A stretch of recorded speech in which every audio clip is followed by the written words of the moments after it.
ఆ లంచాలు ఇచ్చిన వాళ్ళని బొక్కలో వేస్తామంటే ఎవ్వరూ ముందుకు రాలా వీటిని ప్రైవేట్ చేయడానికి. చివరికి ప్రైవేటైజ్ చేయడానికి పిడుగురాళ్ల వంటి కాలేజీలు కేంద్ర ప్రభుత్వం, ఎందుకంటే కేంద్ర ప్రభుత్వం నిధులు తీసుకొచ్చాం ఆ రోజు మేము 200 కోట్లు.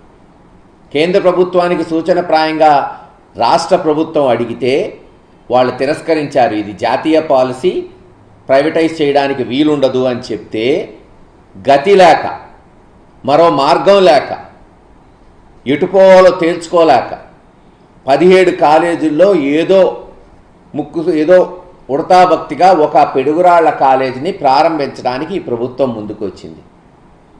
ఇది వాళ్ళు చేసే అభివృద్ధి. దానికి పొగుడుకుంటున్నారు, మేమేదో సాధించామని. ఏందా మీరు సాధించింది అడుగుతున్నా.